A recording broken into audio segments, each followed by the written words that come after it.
Meditación al Evangelio con los psicólogos y misioneros Rafael Aníbal Cortés y Mónica Dairén Ospina.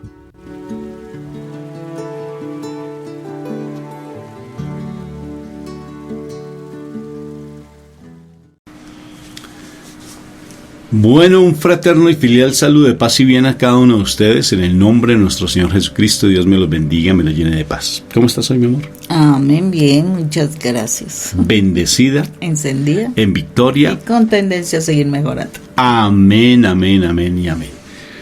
Bueno, hoy es un día maravilloso del Señor. Dispongamos todo lo que somos. Recuerda doblegar tu cuerpo, tu espíritu y tu alma, como dice la palabra, porque somos tripartitas. Cuerpo, alma y espíritu, para que sea el Señor el que actúe en nuestros corazones. Que hoy sea un día espectacularmente bendecido en Cristo Jesús. Empezamos invocando la Santísima Trinidad. Recuerda que es un momento sublime cuando tú lo invocas. No es cualquier momento. No lo hagan las carreras, despacio. Por la señal de la Santa Cruz de nuestros enemigos, líbranos, Señor, Dios nuestro. En el nombre del Padre, del Hijo y del Espíritu Santo, y el pueblo de Dios dice amén, amén y amén. Padre Santo del cielo, precioso, hermoso Padre Celestial, venimos en este momento a entregarte nuestra vida, entregarte lo que somos, entregarte nuestras, tal vez, situaciones difíciles, afugias, nuestros compliques, nuestros enredos, nuestras preocupaciones, nuestros temores, Señor. Venimos a entregártelos a ti. También nuestras alegrías, Señor. También los momentos agradables te los entregamos. Todo lo que somos, todo. Esas luchas internas que a veces nos llevan a estar cayendo fácilmente en el pecado. Pero venimos a entregártelas a ti porque tú eres nuestro Padre.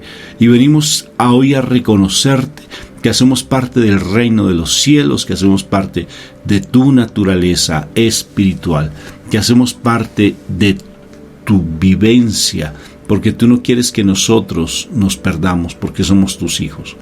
Ven hoy, con la presencia del Espíritu Santo, Papá Dios, a nuestro corazón, que es el templo de Él.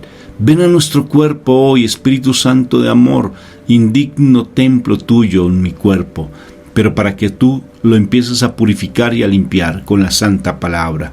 Que esta palabra que hoy se va a proclamar sea viva y eficaz y más cortante que espada de doble filo, que penetre hasta lo profundo del corazón, hasta dividir hasta el alma del espíritu, como dice la palabra. Ven, dulce majestad hermosa, abre nuestro entendimiento para que esta palabra sea nuestro alimento verdadero, que nosotros podamos hacerlo por obra, ponerla por obra, que seamos obedientes, mansos y humildes, como mi Jesús de Nazaret lo fue, y que esa sangre derramada por Él, empezando en el huerto de los olivos, no sea en vano, sino que nosotros nos levantemos como esos verdaderos hijos amados, para que la naturaleza que está esperando ansiosamente la manifestación de los hijos de Dios se haga vida el día de hoy. Gracias, Espíritu Santo, porque sé que hoy va a ser un día espectacular, porque quiero recibirte en plenitud. Amén, amén y amén. Bueno, mi amor, palabra que tenemos para el día de hoy. Bueno, vámonos al Evangelio de San Marcos, capítulo 2, versículo del 1 al 12. En aquellos días después, Jesús volvió a entrar en Cafarnaúm. En cuanto se supo que estaba en casa, se juntó tanta gente que ni siquiera cabían frente a la puerta, y él les anunciaba el mensaje. Entonces, entre 4 le llevaron un paralítico. Pero como había mucha gente y no podían llegar hasta Jesús, quitaron parte del techo encima de donde él estaba y por la abertura bajaron en una camilla al enfermo. Cuando Jesús vio que la gente que tenían, la fe que tenían, le dijo al enfermo: Hijo mío, tus pecados quedan perdonados. Algunos maestros de la ley que estaban allí sentados pensaron: ¿cómo se atreve ese a hablar así? Sus palabras son una ofensa contra Dios. Solo Dios puede perdonar pecados. Pero Jesús enseguida se dio cuenta de lo que estaban pensando y les preguntó: ¿Por qué piensan ustedes así?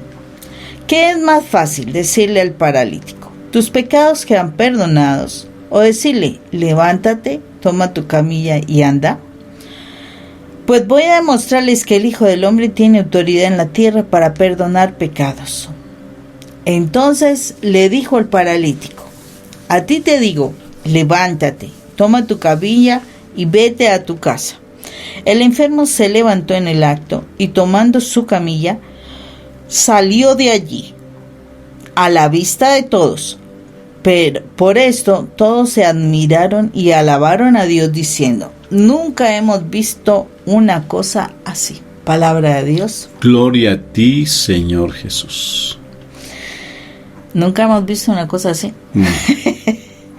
Bueno, a mí me parece tan espectacular este texto. Siempre siempre no, pero sí de un tiempo para acá me admiro muchísimo este texto y me llena mucho este texto. ¿Por qué razón?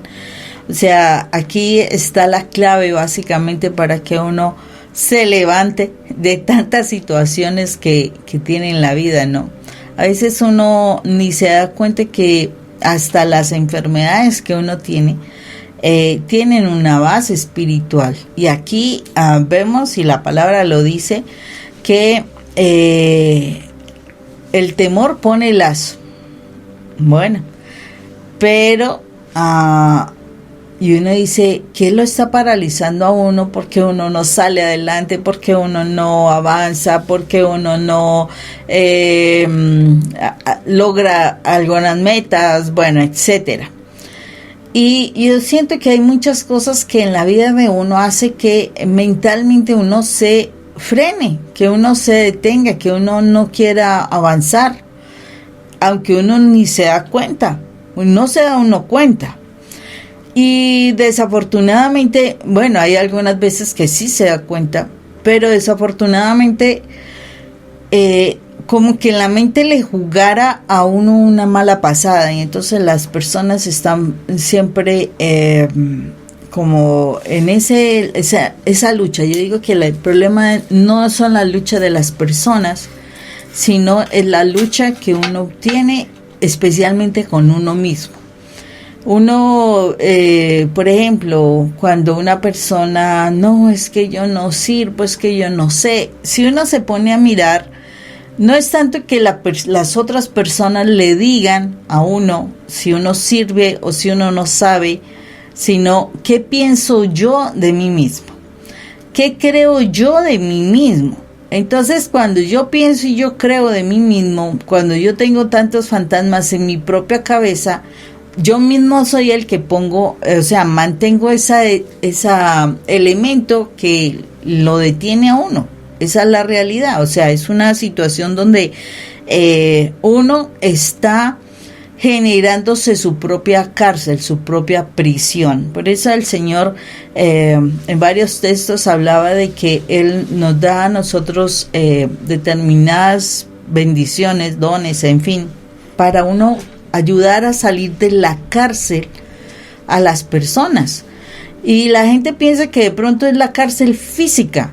No, es esa cárcel espiritual, esa cárcel mental que nosotros muchas veces manejamos y por la cual uno se está deteniendo. Sobre todo se puede observar esto en personas que manejan muchísimo su pensamiento negativo, pensamiento pesimista, y manejan muchas maldiciones.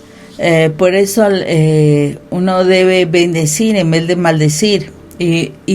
Si nos damos cuenta, casi a todos, o sea, son muy contaditos realmente las personas que hablan positivamente, pero casi todos tenemos la mala costumbre, la mala enseñanza, la mala formación de maldecir.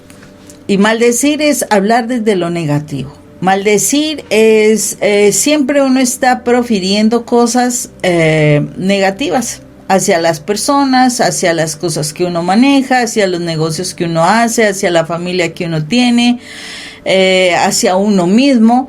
está uno todo el tiempo hablando de manera negativa, y allí es donde uno está colocando ese lazo, donde uno está encarcelando, donde uno está poniendo esa parálisis, porque si tú estás encarcelado, básicamente tú solamente estás encerrado en un cuarto y básicamente no puedes salir de allí. Eso es la parálisis, quedarte quieto ahí sin poder hacer nada, sin poder progresar, sin poder hacer absolutamente nada. Y hay otros que tienen hasta la cárcel bien cerquita en su cabeza, que hasta ni siquiera salen adelante en su cabeza. Entonces, espectacular este pasaje, porque nos está diciendo que muchas veces está esa cárcel allí que ni siquiera nos estamos dando cuenta. Pero que es necesario algo, es necesario un ejercicio donde yo me sienta libre, un ejercicio donde yo sienta que puedo romper con esa cárcel, con esos lazos, con esa prisión, con esa esclavitud. Y es poder ejercer el perdón. Y una de las cosas que yo quedo impactada en este pasaje bíblico, porque dice, o sea, cuando hablan del perdón, ¿sí?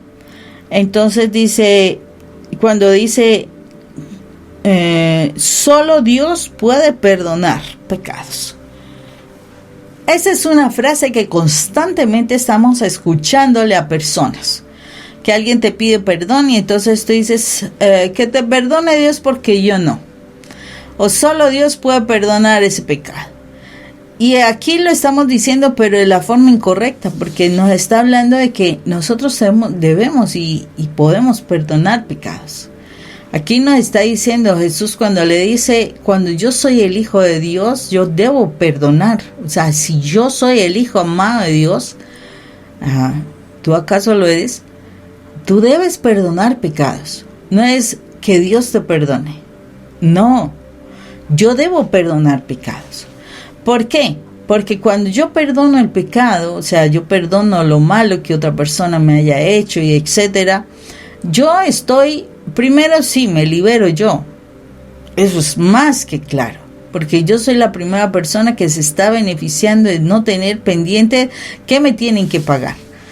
Y segundo, porque puedo liberar a la otra persona.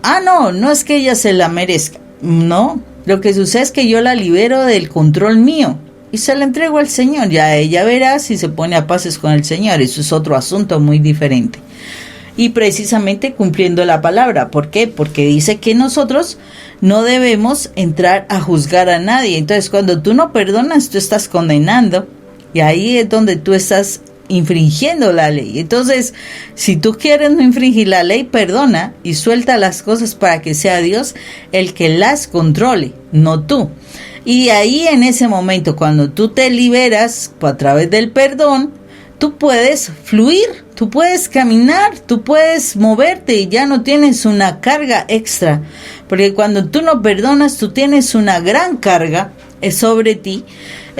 No la ves, es espiritual, pero es una carga que te está frenando, porque todo el tiempo estás en función de aquellas cosas que no has perdonado.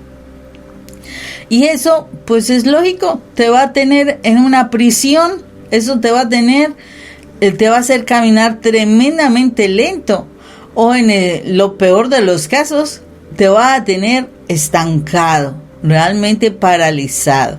O sea, el no perdón hace que tú también tengas esa situación de freno para que no puedas avanzar. Este personaje de la palabra fue perdonado y pudo levantarse a caminar. ¿Cómo estaremos nosotros? ¿Será que si hemos perdonado, nos hemos perdonado a nosotros mismos? Porque ese es el mayor problema. Nos hemos perdonado a nosotros mismos para que nos quitemos los frenos, las cárceles, las rejas, etcétera, y podamos caminar. Interesante. Claro, esas sitios donde uno está en esas cárceles, ¿no? Esos sitios oscuros. ¿Mazmorras? Sí, mazmorras, esos sitios calabozos feos. Nosotros trabajamos en cárceles de menores, en cárceles por muchos años trabajamos. y teníamos unos cuartos de aislamiento fuertes, muy fuertes, unos cuartos de aislamiento donde hacía mucho frío y había bastantes mosquitos, por ejemplo, y picaban a esos muchachos de una manera impresionante. Y bueno, ustedes preguntarán por qué lo llevábamos, porque hacía parte de una cárcel, porque era el comportamiento, chicos muy agresivos, chicos consumidores de droga muy fuertes, unas agresividades tremendas, cuando habían esos amotinamientos y se tenían que llevar a esos sitios. Yo no sé cuál será tu cárcel, mi hermanita y mi hermanito. ¿Cuál es tu cárcel hoy? Hoy, verifícalo, piensa un momentico, ¿tendré una cárcel? ¿Estaré yo en una cárcel? ¿Estaré metido en algo que no me deja salir? ¿Estaré, como dice, en una prisión? Tal vez pasional, tal vez de rabia, rencor, tal vez corporal, con adicción, tal vez. ¿Qué cárcel es la tuya? ¿Sí? ¿Qué cárcel? ¿Y cómo te liberas de esa cárcel? Generalmente para liberarte de esa cárcel, primero, fíjate lo interesante que este paralítico podía hablar, porque no era mudo, ni era sordo, y podía ver, no era ciego. O sea que él tal vez pidió o se dejó guiar por 4 amigos. Vamos a donde Jesús de Nazaret. O tal vez él pudo haber dicho, como lo dijo el que estaba en la piscina de Siloé, que no alcanzaba a llegar a la piscina, ese paralítico, es que nadie me lleva para poder yo recibir el milagro. Entonces, ¿qué sucede? Que hay personas que en esa cárcel que tú tienes, Dios coloca para que te lleven, te guíen, te sensibilicen a ir a la fuente de salvación, de liberación, que es Cristo Jesús. No hay otra. No hay otra fuente. Psicológicamente puede que tú vayas a un terapeuta, nosotros somos psicólogos, psicoterapeutas, tal vez vayas a un psiquiatra, tal vez consumas medicamentos, tal vez vayas a una situación médica, lo que sea. Pero realmente la fuente de salvación, la fuente de sanidad es Cristo Jesús, porque aquí hay 2 conceptos importantes en este tema: la salvación y la sanidad. Recuerda que la sanidad y el milagro no salva. Sí, no salva. Pudo haber salido caminando. Claro. Pero estaba lleno en su ¿Cuántos corazón? no se sanaron? Por ejemplo, los 10 leprosos no se sanaron y no se salvaron. Solamente uno se salvó. Pero aquí el tema es la salvación por encima de la sanidad. El Señor sí saca de la cárcel a los cautivos. Precisamente Isaías nos lo dice. Cuando mi Jesús toma el texto en la sinagoga, el primer texto que él lee en la sinagoga, dice, el año del Señor se está cumpliendo hoy para darle libertad a los cautivos.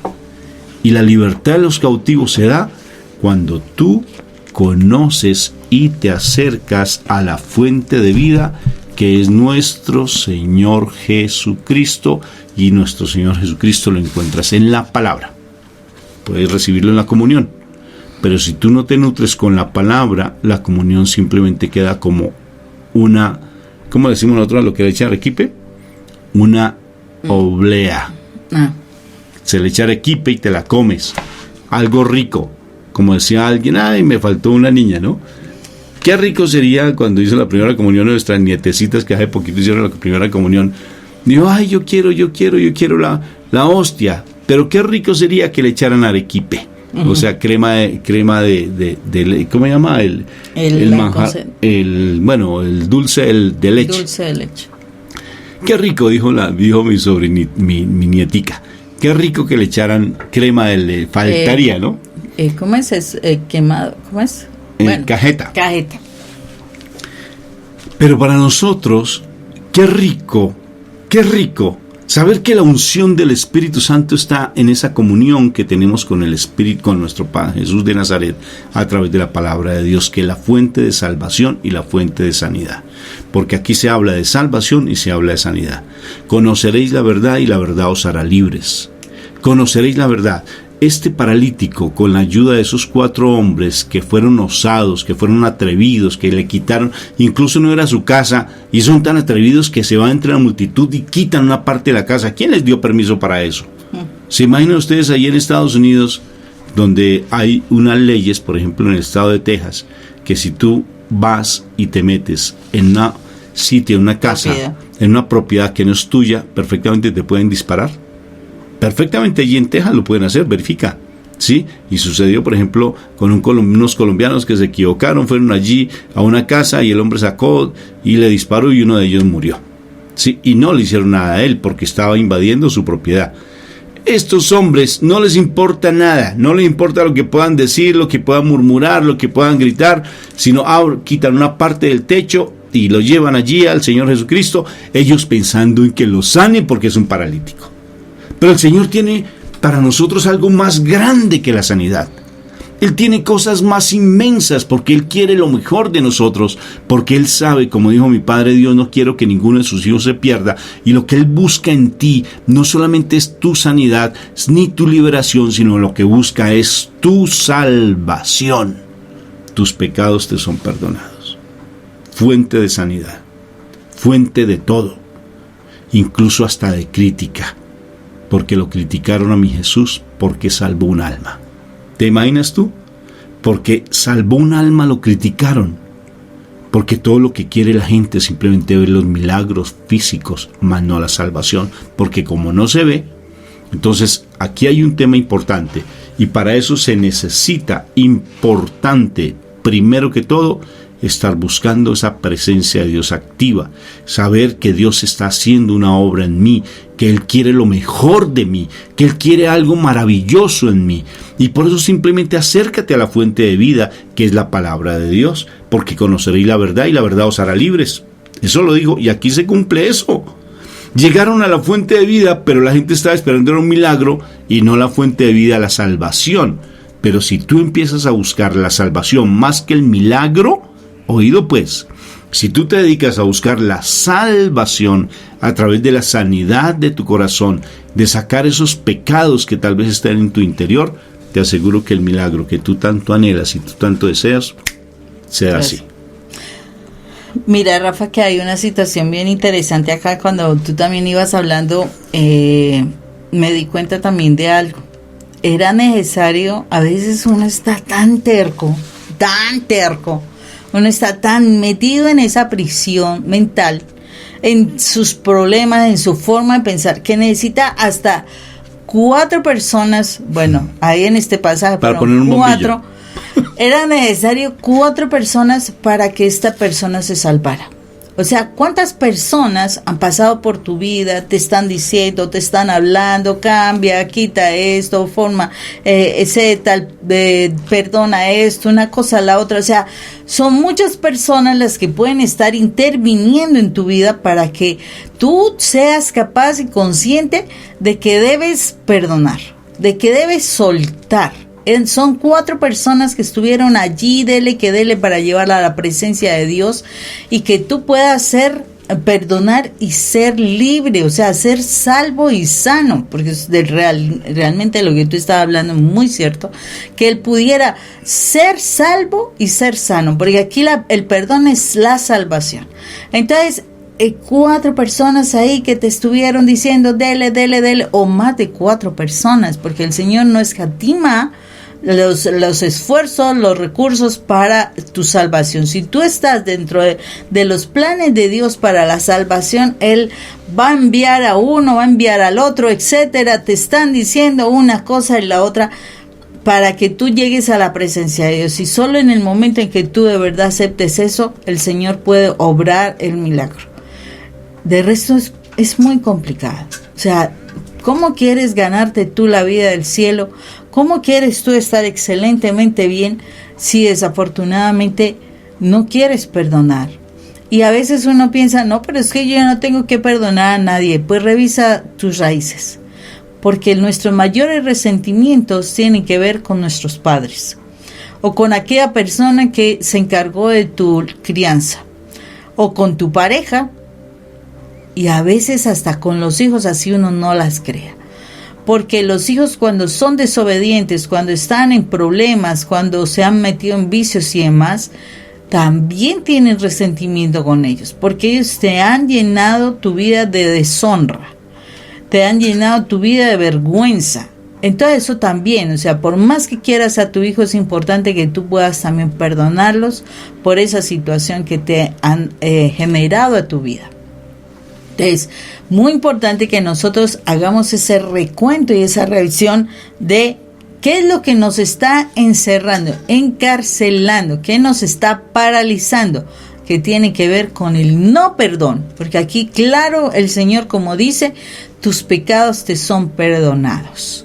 Eso quiere decir que el problema del personaje acá era no perdón. Esa parálisis era no perdón. Uno no camina cuando uno no perdona. Uno debe perdonar para poder caminar. Hace parte del proceso de liberación, porque ese hombre fue, imagínate, 2 cosas recibió allí. Qué precioso, ¿no? 2 cosas recibió y él no habló, sino simplemente lo bajaron. El Señor tuvo compasión por esta alma, porque él perfectamente pudo haber sido predicando. Lo bajaron, así como sucede, ¿sí? Que llegan y lo colocan allá a un enfermo en una Eucaristía y simplemente se sigue predicando, se sigue en el momento de ese encuentro eucarístico, pero no se hace una oración específica de sanidad, por ejemplo. Estoy hablando en el caso específico. Pero el Señor ve esa actitud de esos 4 hombres, cómo hacen todas esas peripecias, esos malabares, pues, y bajan a ese hombre. Yo imagino cómo lo habrán bajado ese pobre hombre. La camilla amarrado, mejor dicho, como actualmente, por ejemplo, uno de esos partidos de fútbol americano, que a alguien se le dan un golpe muy fuerte y le amarran la cabeza, las manos, los pies, para que no se caiga de la camilla. En ese tiempo yo no creo cómo lo bajaron. Sí. Iba en una camilla, cómo lo habrán bajado, ¿no? Sí. O el hueco era muy grande de la casa, pues, para que uno, digamos, porque ellos eran un poquito pequeños, digamos que haya medido como yo, 1,70. Sí. 1,70, porque hoy o sea, el huecazo tan tremendo en el tejado. Para haber abierto 1,70 más los 2 que van bajando, más los que están en el techo, más la camilla, no, qué hueco tan tremendo lo hicieron a esa casa. Y el dueño de la casa no dijo nada, sí, pero permitió que bajaran en ese hueco, sí, y es bien particular. Lo bajan, no sé cómo lo habrán bajado, sin que se les cayera, ¿no? Qué curioso. Y bajan a este hombre y él sin decir absolutamente nada, el Señor tiene compasión y le dice: tus pecados te son perdonados. Lo salvó, pero como nosotros no vemos sino lo físico, no vemos lo que es más importante que la salvación, porque no tenemos agudizados nuestros sentidos espirituales. Y al no tener sentidos espirituales agudizados, siempre estamos buscando lo material, mas no lo espiritual, porque queremos simplemente un milagro físico, más lo importante, la salvación. ¿Acaso no lo demostró mi Jesús? Mostró su poder. Por tanto, dedícate tú a buscar tu salvación. El resto se da por añadidura. El resto se da simplemente por inercia, como te decía ahora. Entonces, dedícate a tu salvación. ¿Y cómo te dedicas a tu salvación? Cuando vas a la fuente primera. Ellos no sabían eso. Estos 4 hombres, este hombre paralítico, simplemente era por un milagro, pero el Señor va más allá. Porque el Señor quiere algo mucho más grande para tu vida. Porque Él te ama, porque tú eres su hijo amado, tú eres su predilecto, tú eres su princesa preciosa. Y Él está buscando algo mucho más grande que simplemente ese milagro que tú estás pidiendo. Está buscando tu salvación. Está buscando que tú te encuentres con la fuente de vida propia, porque hay vida y hay muerte, no hay más. No hay más. Cuando tú llegues a esa vida plena, a la presencia de mi Padre Dios, mi Jesús, a través de esa salvación, te va a llevar allí directamente a esa presencia de mi Padre Dios. O sea, dediquémonos a lo fundamental, que es buscar la salvación. La salvación. ¿Y cómo la buscas? Cuando vas a la fuente de vida, a la palabra, te nutres con ella, estudia la palabra, la meditas. A veces uno puede ponerle excusas a las cosas, ¿no? Uh-huh. Y uno puede poner, es que tengo, qué cansancio, qué pereza. Hablábamos en estos días precisamente con unos amigos hermosos y les decíamos, es tan fácil uno estudiar cosas del mundo, ¿no? Sí. que puedo estudiar, ser ¿qué? Psicólogo, puedo ser médico, puedo ser ingeniero, hacer máster, hacer diplomados, hacer estudios profundos. Y nos dedicamos a hacer esos estudios y no nos importa trasnocharnos a hacer de pronto esos que nos ponían a leer en la semana, ¿cuántos libros? Unos 4 o 5 libros en psicología, ¿no? Y nos tocaba leernos semanalmente libros enteros. Nos tocaba leerlo y fuera eso hacer el informe, hacer el trabajo, hacer la investigación. Mejor dicho, nos tocaba mucha cosa en la universidad y lo hacíamos. Pero cuando uno le dice, estudia la palabra, ¡qué pereza! No, es que no tengo tiempo, es que no la entiendo, y es que fue. No vamos a la fuente de vida. Y si le damos más crédito al humano y no a la fuente de vida, porque estamos buscando simplemente algo material y nos dedicamos por lo material, por lo carnal, por lo tangible, y no vamos a lo trascendental que es la salvación. Impresionante. Y mi Jesús lo muestra y nadie quedó conforme. Yo creo que en el paralítico apenas quedó así, ¿what? También habla inglés, me imagino. ¿Sí? Dijo, ¿what? Y así se quedaría mirando, mis pecados te son perdonados, si es que no sentí nada. Nada sentí. Entonces él ni lo entendería. Sí, pero Dios le dio el regalo más precioso de todos, que fue la salvación. Y no lo entendió. No lo entendió. Por tanto, ahora que tú lo estás entendiendo, que tú lo sabes, que tú estás anhelando siempre un milagro, ahora dale la vuelta al disco y dedícate a ir por el camino de salvación y te darás cuenta que ese milagro se te va a dar. Tarde que temprano, busca el reino de Dios y su justicia y todas las cosas se darán por añadidura. O sea, tanto tiempo que te has dedicado a buscar la restauración de tu matrimonio, como le pasó a una amiga de mi amiga, buscando la restauración de su matrimonio, hasta que se fue a la fuente de vida, se fue al encuentro personal con Dios, a su salvación, a buscar su vida personal en relación con Dios, y el macho alfa de su esposo, de esa relación de tu amiga con tu amigo, ¿sí? A ese macho alfa cambia y los pone de misioneros. Así de sencillo. O sea que este pasaje bíblico le va a decir a Mónica muchísimo, porque allí se ve realmente dos temas importantes, que es la salvación y la sanidad. Pero para la sanidad, déjalo como segundo, cámbialo, ese milagro ya cámbialo, busca tu conversión, tu sanidad, tu liberación, tu restauración, busca tu encuentro con Dios, busca tu salvación y el resto se va por añadidura. Que tengas un día espectacularmente bendecido en Cristo Jesús. Dios te bendiga. Eso estuvo espectacular, Moni. No te olvides que puedes perdonar. Claro que sí. Chao.